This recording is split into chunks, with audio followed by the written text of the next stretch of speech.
Olá, sejam todos muito bem-vindos a mais uma resenha aqui do Nerd Rider. E o material de hoje, como vocês já viram pelo título, é Ex Machina, ou Ex Machina, ou Ex Machina, ou qualquer coisa que Ex Marina não dá não, que aí você tá se queimando. Mas enfim, Ex Machina, material da Panini, da editora Panini, saindo pelo selo Vertigo, né? Mais um material do Brian K. Vaughan.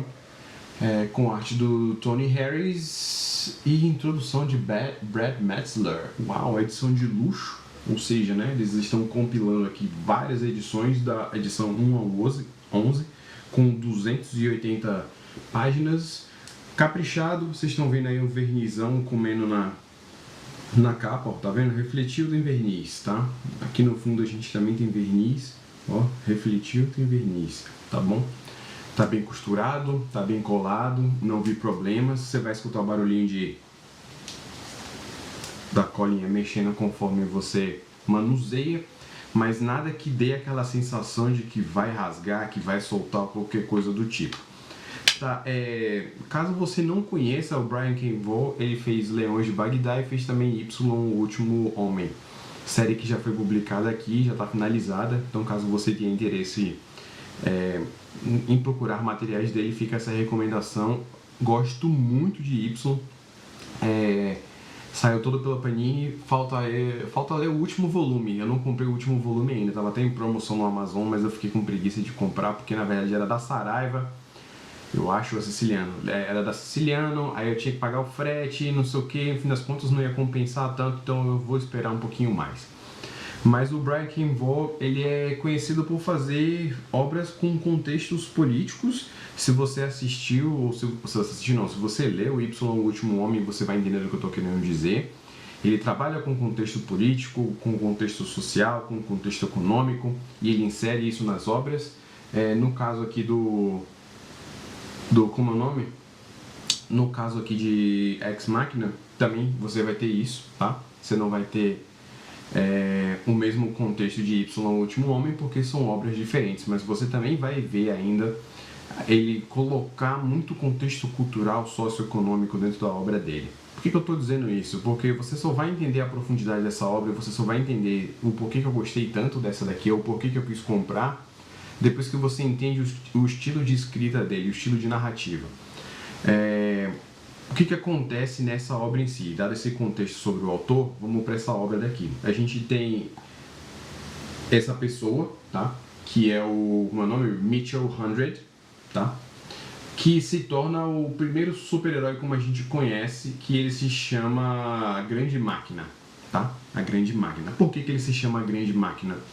Porque ele consegue se comunicar com máquinas. Qualquer tipo de mecanismo mecânico, mas vocês entenderam, ele consegue se comunicar, ele escuta o que eles estão falando, como se eles estivessem conversando com ele, ele pode dar ordens também. Aí eu já vou abrir aqui o primeiro parênteses e dizer que isso me lembrou muito Preacher, muito. Pela questão de você ter uma voz, até a questão do grafismo, quando o Jesse usa a voz de Deus, muda o grafismo, né, a forma como é ilustrada a palavra dele. Aqui acontece a mesma coisa quando o Mitchell usa a voz dele para se comunicar com as máquinas também. Não só isso, né? Mas também o visual dele, ele fica com uma aura esverdeada ao torno dele, né? Ao redor dele, que é como se fosse uma aura. E quando ele está utilizando o poder. Então esse é o primeiro adendo. Me lembrou muito Preacher, o que é um bom sinal, porque Preacher é uma obra sensacional. Então ele tem esse poder de se comunicar com as máquinas. E quando ele descobre esse poder, ele tenta ser um vigilante. E ele tenta não somente ser, como ele atua como um super-herói, como um vigilante, e obviamente isso vai gerar debates, vai gerar questionamentos se ele estava fazendo a coisa certa ou não. O que a obra tenta passar pra gente, não é spoiler, é que foi ambíguo o processo dele. Tanto houveram pessoas que o admiraram e gostaram dele como super-herói, tá? E houveram as pessoas que não gostaram dele, que não gostam dele, pelas coisas que ele fez como super-herói. Então você vai decidir, ele deixa seu cargo, você decide qual dos dois lados você vai ficar, caso você queira ficar em algum lado, porque você também é convidado a ficar no meio, caso você queira, né? Você pode se manter distante, observe e ver os lados positivos e negativos. Dadas essas informações, a gente vai para a história em si. O que acontece aqui? Eu achei que a história ela tem um ponto principal que quer ser passado, mas uma coisa que para mim prejudicou a leitura e pode prejudicar as outras pessoas é a forma como ela é contada. Ela não segue um padrão linear, ou seja, ele não começa do exato momento onde ele ganha os poderes dele, quando ele era criança, e vai seguindo. Inclusive, isso é mencionado na introdução pelo Brad Metzler. Ele fala que o Brian K. Vaughan é um ilusionista. Ele diz pra você, olha, eu vou fazer essa mágica daqui, eu desafio vocês a entenderem como é que eu vou fazer, a descobrirem como é que eu faço, se eu estou fazendo mesmo ou não. Então ele mostra pra vocês já qual vai ser o resultado final da obra, e a partir disso ele volta para poder contar tudo. Só que nessa volta ele vai várias vezes indo e voltando, ele até coloca quando é que cada coisa está acontecendo, ele coloca a data para que você possa acompanhar. Só que eu, pessoalmente falando, para esse tipo de narrativa, ele não funciona pra mim, eu fico perdido. Então o que eu fiz? Eu ignorei, eu liguei a chavinha e falou, vamos nessa. E falei, vamos nessa aí, vamos lendo. Se eu me preocupar com isso, o que vai acontecer?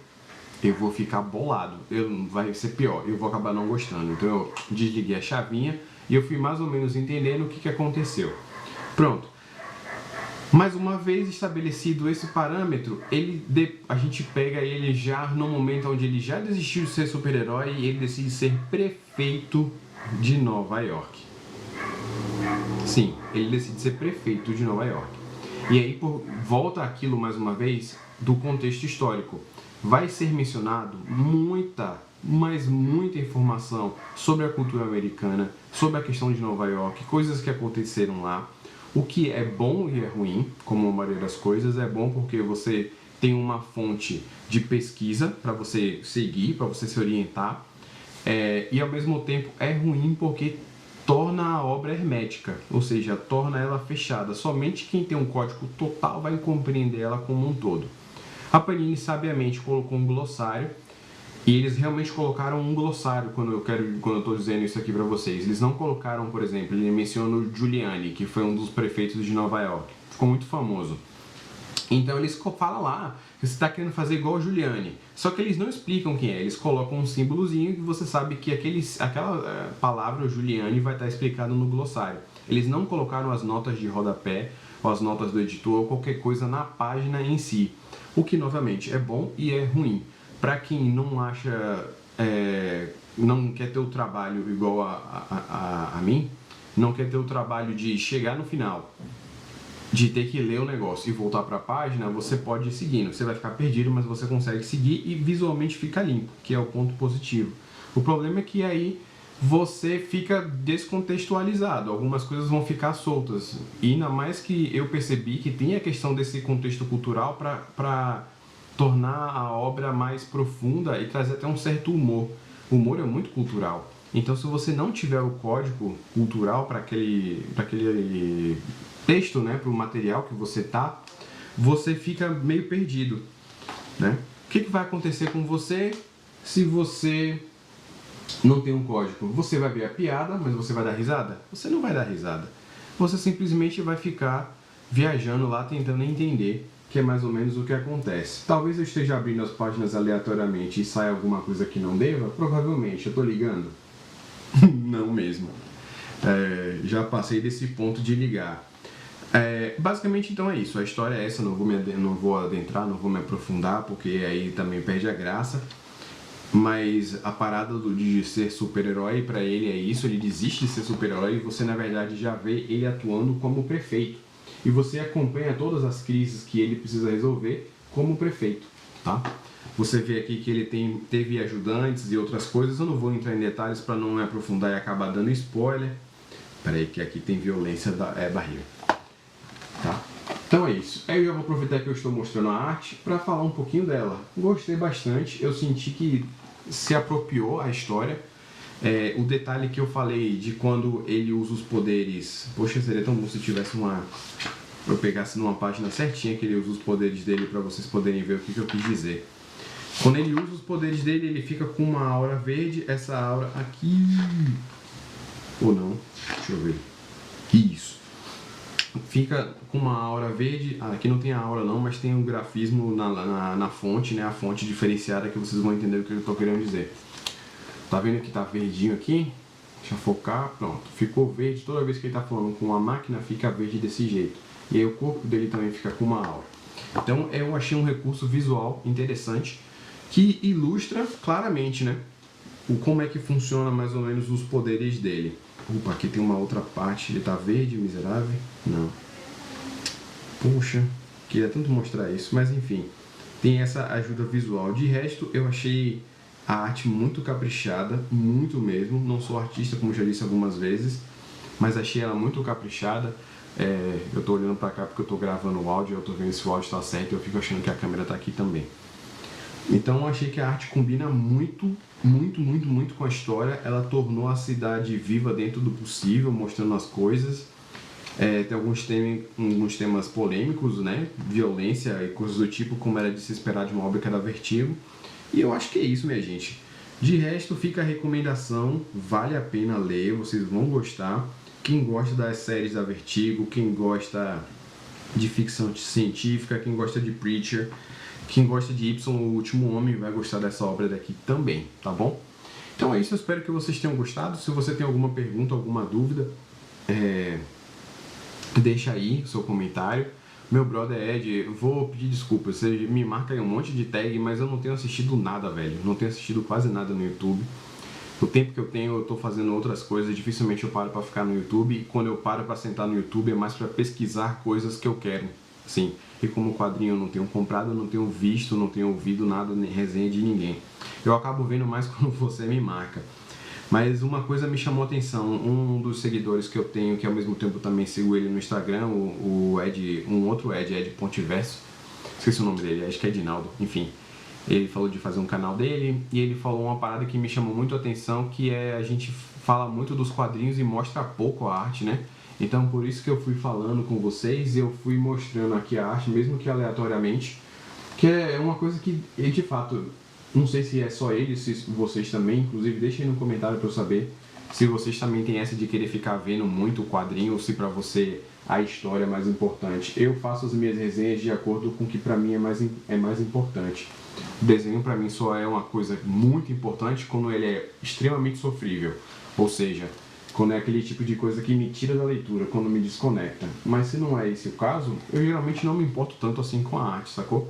Ao ponto de, deixa eu ver aqui esse quadrinho para ver como é a arte. Eu vou muito mais pelo que está escrito aqui. Como me vendem a história, né, em termos de narrativa, é muito mais importante para mim do que como imagem. Só que como ele é desenhista também, ele também ilustra, então para ele a arte vai ser muito mais importante, talvez por isso ele tenha comentado. Mas eu fiquei curioso para saber se as outras pessoas também são assim. Então deixa aí nos comentários para você. Você é o tipo de pessoa que se preocupa mais com a ilustração ou com a história? Você é o tipo de pessoa que gosta muito de ver a imagem e decide se compra um quadrinho ou não baseado nisso? Deixa aí seu comentário, tá bom? Então é isso, eu vou ficando por aqui, eu espero que vocês tenham gostado de mais essa resenha. Vai sair em breve o volume 2, eu não li ainda, vou deixar para ler domingo que vem. Eu tô fazendo um esquema de um quadrinho por domingo. E aí geralmente é mais ou menos quando eu gravo, e aí eu edito e lanço. E pra semana que vem, no próximo domingo, eu vou ler o volume 2. Eu ia ler hoje, mas é extensa a leitura, viu? Eu demorei mais ou menos umas 2h30, quase 3 para poder ler tudo. Isso porque eu li rápido. Se eu fosse ler bem devagar, talvez eu até demorasse um pouquinho mais, ou talvez nem lesse tudo num dia só. Tem essa dica aí também, tá bom? Então é isso, eu vou ficando por aqui. Espero que vocês tenham gostado. Um beijo, um queijo. E até a próxima resenha do Nerd Writer.